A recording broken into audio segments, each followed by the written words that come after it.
have been signed between the two.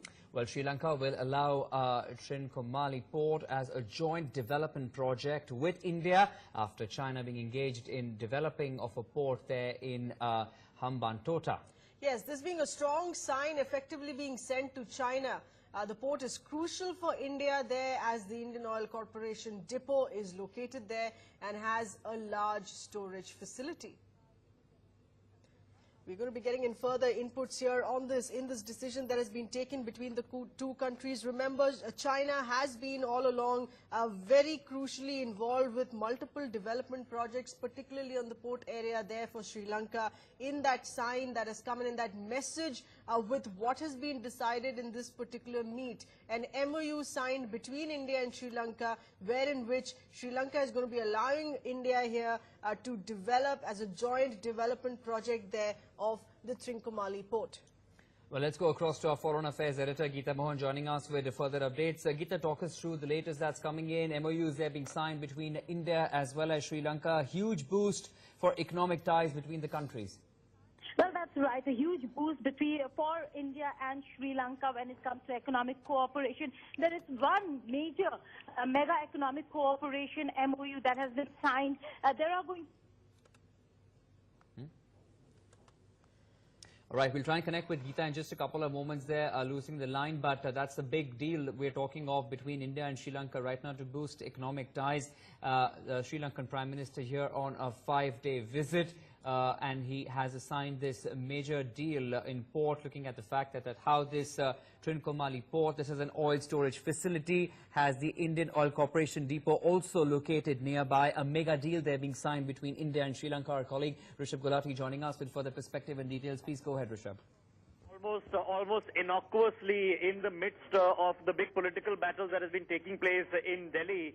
But what you're watching on your screens is a massive tactical and strategic coup by India and the Modi government. You're seeing the Sri Lankan president and Narendra Modi, they signed basically one MOU that covers a lot of deals. The principal one of which is important to us, is a deal which has been signed between India and Lanka for India to develop an oil port in Trincomalee. Now, given the wind which we've seen blowing across the Indian Ocean region, which has been a long arena of a power tussle between India and China, this is a big and perhaps historic move. Remember, China has already built a large port at Hambantota in Sri Lanka. They're building a port in Myanmar. They're building a $56 billion CPEC project all the way from the southwest of China down to Gwadar, which is another port that China is helping build in Pakistan. So this is a big war for the economic control of one of the most important economic corridors in the world, which is the Straits of Malacca, where 70% of Chinese trade and Chinese oil flows through. And if India has managed to ensure that for every port that China is building, we are also equally building a port, that thereby we have the economic rights of passage, this is going to be significant. Right, Rishabh, but this being more of a case of economic development there in helping our neighbor Sri Lanka, apart from that, a very strong message to China. Two messages being sent in this decision. Look, fundamentally, it is important for a growing economic power like India to draw some red lines and quote-unquote red lines. We have a $50 billion trade deficit with China.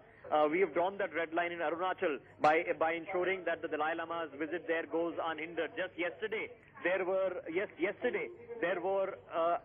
protests by Arunachalis happening outside the Chinese embassy here in Delhi. And now this is more concrete. This is the signature. This is writing on the wall that this effort by China to shrink into India's backyard is not going to happen. Remember, in the larger scheme of things, for our viewers who are concerned with this, China has simultaneously launched its first domestically made aircraft carriers. All of this is playing out, and which is why this is such an important development. We'll have to leave it at that, Rishabh. Thanks for getting us those inputs.